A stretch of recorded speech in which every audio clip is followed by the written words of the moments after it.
Today, I'm going to be fixing a floor sagging problem on my 2020 R-Pod 190. I'm going to do my best to show you the problem, although it's a little tough to tell without seeing it in person, but the floor sags down. There's a pretty good shot of it. Right along the edge here is definitely dropped down from along the frame rail, and they resolved this on the newer ones. I've got two 21s, and they've got brackets, angle brackets, that go all the way out to the outside wall, but on the 2020s and presumably all earlier models, they don't have that. So I'm going to be trying to address that, and what I've already kind of got everything prepped here. I've got some 4-inch C-channel that I've ground the slag off of so that the paint will adhere to it a little better, and I have made 6 brackets here, so you can see there's what the C-channel looks like, 4-inch by 1.5 inches, I believe. And what I did is I cut them all, so I now have 6 brackets. So the next step is going to be to jack up the outside wall here so that we level it out, and then I can weld these onto the frame. I'm not actually going to connect them to the floor. The floor, of course, is already sagging too low, so we're not going to have any issues with the floor sitting tight on these. I just need to push the floor up before I weld these in. So I've measured everything out and looked at it, and it's really a problem primarily under the slide out. And I don't know if the slide out itself is affecting it or if it's just the weight of the kitchen, but that's where I'm mostly going to focus. So I've measured everything out, and I've ground down, I've cleaned the paint off the frame where I'm going to put these, and I'm going to go just about every 2 feet, and I'm actually just going to use 5 of them. And if you look way up in the front here, you can see the front cross member does hang out and support it, but there's no sagging issues kind of really anywhere in the front many feet. So it's really just kind of under the slide out. Okay, so I'm going to start by moving the floor jack over here, and we're going to try and lift up the saggy area.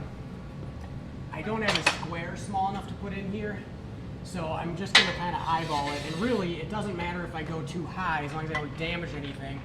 I just need to make sure it's high enough that I can get these brackets welded in square. And you also are going to want to watch that there's some wiring up here that's for the clearance lights on the fender. So you want to make sure, the way I'm doing it here, that I don't pinch anything with this square tubing I'm using to kind of spread out the load I'm about to apply here.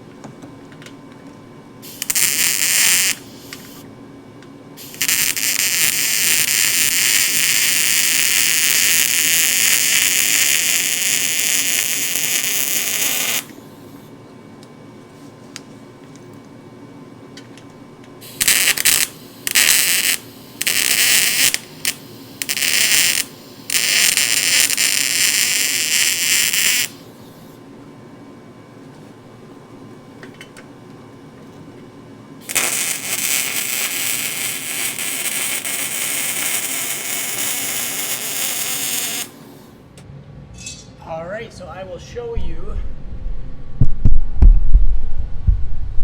a quick shot of what this is looking like. So you can see I've welded across the top and down each side. So the other thing to be aware of is there is a propane line up front that runs right along the bottom of the frame. So and there's some wiring as well, so use caution just like you would when you weld anything.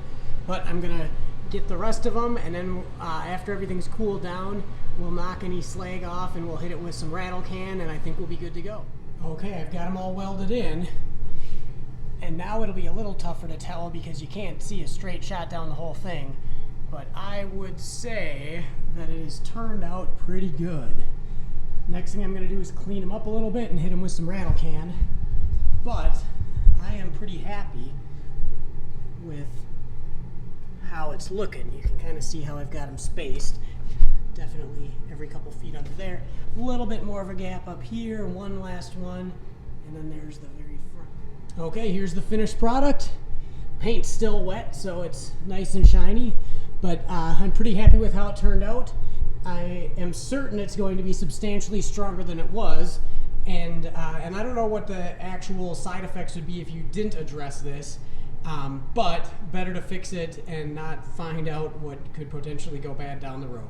So hopefully this gives you some good ideas on how to address this if you run into this problem on your own camper.